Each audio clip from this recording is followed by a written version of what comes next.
Corona का संक्रमण लगातार बढ़ रहा है। इंदौर का पूरा कोरोना अपडेट आपको बताते हैं। 24 घंटे में 76 नए कोरोना मरीज मिले हैं। 2 लोगों की मौत हो गई है, एक डॉक्टर भी इसमें शामिल है। अब 2 शहरों का रुख करेंगे।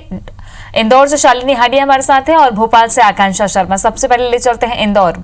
शालिनी, अब तक 3 डॉक्टर्स की मौत और आज 76 नए मरीज, क्या अभी तक का अपडेट इंदौर का, आगे क्या रणनीति देखने को मिल रही है?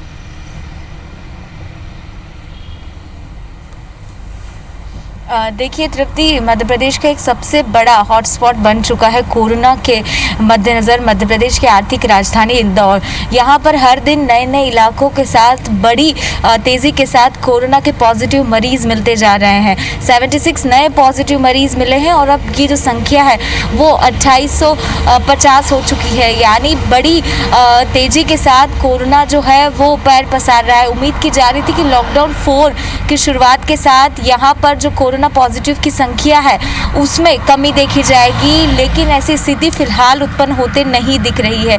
इसी के साथ 3 मौतों की पुष्टि की गई है। 2 मौतों के अलावा एक डॉक्टर है जिनकी मौत की पुष्टि हुई है। चोइथराम अस्पताल में उन्होंने अपनी अंतिम सांसें ली है। और इसी के साथ अगर इंदौर शहर की बात की जाए तो देखिए, पुलिस हो या डॉक्टर, हर कोई जो है कोरोना के इस जद में आया है, चपेट में आया है और अपनी जिम्मेदारी का निर्वहन करने के बाद अब आलम ये है कि मौत तक पहुंच चुका है। देखिए, तीसरी मौत है डॉक्टर की और डॉक्टर शर्मा जो कि जनरल फिजिशियन थे और उन्होंने लंदन में अध्ययन किया था और उसके बाद वो यहाँ पर जनरल ओपीडीज़ के लिए खासतौर पर चोइथराम अस्पताल में फ्रीलांसिंग का काम करते थे। तो यानी एक बड़ा जो जोखिम है आज फिर वो देखने वाला, फिर एक शहर ने एक कोरोना वॉरियर को खोया है। और इसी के साथ अगर आगे की रणनीति की बात की जाए तो देखिए, जून तक इसको कंट्रोल करने की हर संभव प्रयास जो है वो किए जा रहे हैं। जिला प्रशासन हो या स्वास्थ्य विभाग, इसको लेकर अलर्ट मोड है। पूरे शहर के अंदर सर्वे के माध्यम से स्क्रीनिंग कराने के जो कवायद है वो और तेज कर दिया गया है। मतलब एक इलाके में अगर स्क्रीनिंग होती है तो 7 दिन बाद फिर वहाँ से अपडेट ली जा रही है। और अगर किसी में ऐसा लक्षण देखा, भोपाल ले चलते हैं। आकांक्षा जुड़ी हुई है। आकांक्षा, भोपाल में भी लगातार केसेस बढ़ रहे हैं, सेक्टर से बांट दिया जिला प्रशासन ने, लेकिन क्या संक्रमण के केसेस अब कम होते नजर आते हैं? बिल्कुल नहीं तृप्ति, अगर राजधानी भोपाल की बात करें तो यहाँ पर संक्रमण के केसेस 83% ज़्यादा अभी फिलहाल नजर आ रहे हैं। अगर हम मई के स्टार्टिंग की बात करें तो मई के स्टार्टिंग में अगर औसतन बात करें तो औसतन 14 मरीज रोज सामने आ रहे थे, लेकिन अब चूंकि मई की तरफ हम पूरा मई क्रॉस करने को हैं और 22 मई आज है, और अगर आज की बात करें तो आज की डेट में 28 औसतन मरीज डेली सामने आ रहे हैं। अगर हम राजधानी की बात करें तो राजधानी दूसरा हॉटस्पॉट बना हुआ है मध्य प्रदेश का। यहाँ पर 1100 से ज्यादा कोरोना पॉजिटिव मरीज सामने आ चुके हैं। हालांकि मरीजों की सही होने की जो संख्या है वो भी राजधानी में ही सबसे ज्यादा है पूरे मध्य प्रदेश में, लेकिन उसके बावजूद राजधानी में जो कोरोना पॉजिटिव मरीज है वो बड़ी तेजी से सामने आ रहे हैं। यहाँ पर एक खास बात यह है कि यहाँ पर जो कुछ चिन्हित इलाके हैं उनके अलावा भी अब धीरे धीरे जो कोरोना का संक्रमण है वो शहरी इलाकों की तरफ फैलता जा रहा है। यानी भोपाल 2 पार्ट में डिवाइडेड है, पुराना भोपाल और नया भोपाल। अब तक ये देखा जा रहा था कि पुराने भोपाल में कोरोना का संक्रमण सबसे ज्यादा है, लेकिन अब ये देखा जा रहा है कि पुराने भोपाल को छोड़कर नए भोपाल में भी कुछ ऐसे कंटेनमेंट जोन बन गए हैं जहां पर लगातार रोज डेली कोरोना के जो पेशेंट्स हैं वो नजर आ रहे हैं। इसमें सबसे बड़ा नाम जाटखेड़ी का है। जाटखेड़ी जो है यहाँ पर डेली कोरोना के जो संक्रमित पेशेंट्स हैं वो नजर आ रहे हैं। वहीं पर अगर हम बात करें मंगलवारा की तो यहाँ पर मंगलवारा में भी अब तक 91 पेशेंट्स मिल चुके हैं।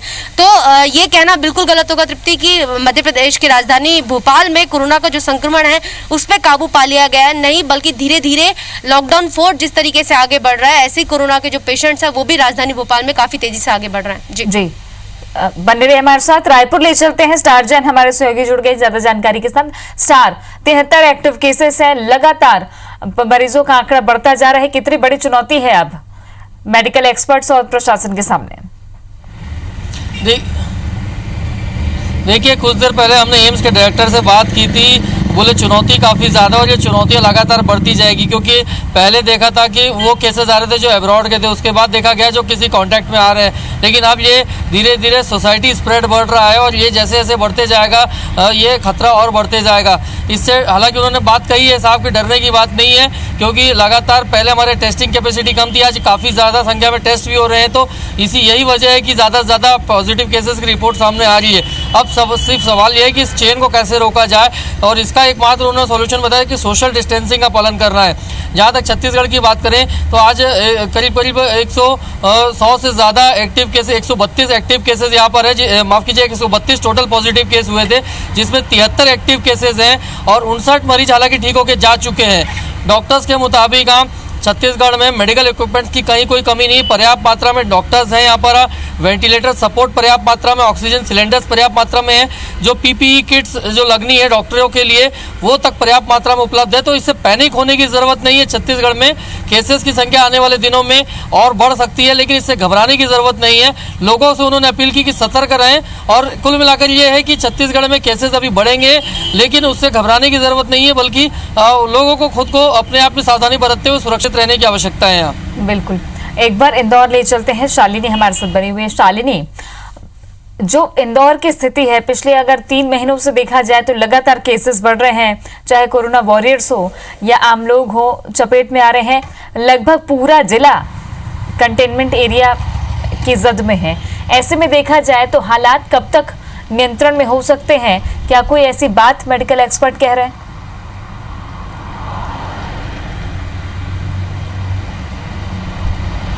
बिल्कुल तृप्ति, क्योंकि जिस तरह से 23 मार्च से इसकी शुरुआत हुई, 23 मार्च को वो 4 पॉजिटिव मरीज मिले, उसके बाद ये जो आंकड़ा है ये थमा नहीं है। देखिए, एक्सपर्ट्स ने इसको लेकर बेहद ज़्यादा चिंता जाहिर की है। उन्होंने अंदेशा जताया है कि जून में इंदौर शहर की जो स्थिति है वो और तेज़ी के साथ बढ़ेगी। इवन पूरे मध्य प्रदेश को लेकर इस तरह के संकेत दिए गए हैं कि जून में एक कोरोना विस्फोट होगा, जिसमें बड़ी तेज़ी के साथ जो और भी लोग हैं वो कोरोना के संक्रमण में आएंगे। तो यानी चिंता और ज़्यादा बढ़ी है। इसके लिए जो व्यापक तैयारियां हैं वो भी कर ली गई है। चूँकि इंदौर शहर के अंदर अगर बात की जाए तो 2850 मरीज़ है, इसमें से करीबन 11-1150 मरीज़ ऐसे हैं जो डिस्चार्ज हो चुके हैं। यानी फिर भी एक बड़ी जो संख्या है वो अस्पतालों या होम क्वारंटाइन में है। ऐसे में अगर ये इजाफा होता है तो उसके लिए व्यापक अस्पताल व्यवस्था से लेकर बेड सुनिश्चित करना एक बड़ी चुनौती है। ऐसे में इंदौर के एमवाय अस्पताल के प्रयोग के साथ ही सुपर स्पेशलिटी हॉस्पिटल 30 दिन में बनकर तैयार करने की बात की गई है। एक्सपर्ट्स ने ये भी चिंता जताई है कि लोगों को इस बात को लेकर भी समझना होगा कि कैसे कोरोना से बचा जा सके। इसलिए आम जनता से बार बार इसको लेकर निवेदन किया जा रहा है कि घर से बाहर नहीं निकले। देखिए, लॉकडाउन 3 तक इंदौर शहर में पूरी तरह से सकती थी, किसी भी तरह की जो रियायत है वो नहीं दी गई थी। अनावश्यक चीज़ें तो जो चाहिए थी वो होम डिलीवरी के माध्यम से की जा रही थी। ये प्रोसेस लॉकडाउन 4 में भी देखा गया। चूँकि यहाँ पर अब आर्थिक गतिविधियों को शुरू करने को लेकर राज्य सरकार हो या केंद्र सरकार, वहाँ से एक प्रेशर क्रिएट हो रहा था। इसके चलते 2000 से ज़्यादा जो इंडस्ट्रीज़ है उसको खोला गया और इसके अलावा जितने भी इंदौर शहर का जो रूरल एरिया है जो वहाँ पर भी जो लगातार जो गतिविधियाँ हैं उसको सामान्य करने की कोशिश की गई। तो ये चुनौती बहुत ज़्यादा है, क्योंकि अगर देखा जाए तो लॉकडाउन में थोड़ी ढिलाई बढ़ती जा रही है, उसके बाद भी इंदौर शहर में जो केसेस हैं वो थमने का नाम नहीं ले रहे हैं। अब पुलिस प्रशासन हो या जिला प्रशासन या स्वास्थ्य विभाग के लिए चुनौती इसलिए और ज़्यादा बड़ी है क्योंकि अब इन सभी पैरामीटर्स के हिसाब से ही आगे की रणनीति तय करनी होगी। आम जनता की सहभागी इसमें सबसे ज़्यादा महत्वपूर्ण है, क्योंकि अगर वो इस बात को समझेंगे तो घरों से बाहर नहीं निकलेंगे। और सबसे महत्वपूर्ण, आकांक्षा हमारे सहयोगी भोपाल से जुड़ी हुई हैं। आकांक्षा, भोपाल में जहांगीराबाद से लोगों को शिफ्ट किया गया, ऐसे कितने कंटेनमेंट जोन हैं जो काफी खतरे का सिग्नल देते हैं और अभी क्या नीति रीति जिला प्रशासन की वहां के लिए? तृप्ति, देखिए, पुराना भोपाल पूरा ही ऐसा एरिया है, पूरे जितने भी पुराने भोपाल में कंटेनमेंट जोन बनाए गए वो बहुत ज़्यादा खतरनाक है, क्योंकि वहाँ से सबसे ज़्यादा जो कोरोना पेशेंट्स हैं वो मिल रहे हैं। अगर हम जहांगीराबाद की बात करें तो 300 से ज़्यादा कोरोना पेशेंट जहांगीराबाद से मिल चुके हैं, मंगलवारा से 91 बार। इस तरीके से जितने भी बुधवारा हो गया, शामला हिल्स हो गया, कोहे फिजा हो गया, इन सभी से ही लगातार जो कोरोना पेशेंट्स हैं वो मिल रहे हैं और लगातार यहाँ पर पुलिस की सुरक्षा के इंतजाम से बात करें तो ड्रोन से यहाँ पर निगरानी होती है, साथ ही साथ यहाँ पर सख्ती पूरे भोपाल के लिहाज से काफ़ी ज़्यादा है, पूरी तरीके से बैरिकेडिंग की गई है। लेकिन उसके बावजूद भी देखा जाता है लोग यहाँ पर सोशल डिस्टेंसिंग का पालन पूरी तरीके से नहीं कर रहे हैं और उसी का खामियाजा यहाँ के लोगों को भुगतना पड़ रहा है। अगर हम नए भोपाल के कंपैरिजन में पुराना भोपाल में देखें तो यहाँ पर केसेस काफ़ी ज़्यादा है। हालांकि प्रशासन जो है अपनी तरफ से पूरी कोशिश कर रहा है, ड्रोन से यहाँ पे निगरानी की जाती है, लगातार लोगों को अवेयर करने के लिए जो पुलिस प्रशासन की गाड़ियां हैं वो यहाँ पर चक्कर लगाती रहती है। अननेसेसरी किसी भी व्यक्ति को यहाँ से आने जाने नहीं दिया जाता है, सभी तरीके की बातों का पूरा ख्याल रखा जा रहा है। लेकिन फिर भी यहाँ पर जो संक्रमित पेशेंट्स हैं वो लगातार तेजी से आगे बढ़ रहे हैं। और बता दूं मैं आपको कि ये अनुमान लगाया गया है कि जून से जुलाई तक भोपाल में 42,000 कोरोना संक्रमित मरीजों की संख्या सामने आएगी। एक अंदाजा लगाया गया है कि जून से जुलाई के बीच में इतनी बड़ी अमाउंट में यानी 42,000 सिर्फ भोपाल से होंगे। और पूरे मध्य प्रदेश की बात करें तो 2 से 3 लाख लोग जो हैं वो कोरोना संक्रमित हो चुके होंगे आने वाले 2 महीने में। तो कहीं ना कहीं आप अंदाजा लगा सकती है तृप्ति की कितने आगे आने वाले जो हालात हैं, जो समय है वो कितना ज्यादा मुश्किल मध्य प्रदेश पे होने वाला है। अभी भी समय है, अगर लोग इन सब बातों को समझेंगे और सोशल डिस्टेंसिंग का पालन करेंगे तो बार बार की जा रही है कि फिजिकल डिस्टेंसिंग का पालन करिए, सोशल डिस्टेंसिंग का पालन करिए। लॉकडाउन में अगर रियायत मिली है तो भी आपको लॉकडाउन के जितने नियम है उनका पालन करना बहुत जरूरी है। एक बार फिर से रायपुर ले चलते हैं, स्टार जैन हमारे सहयोगी जुड़ गए।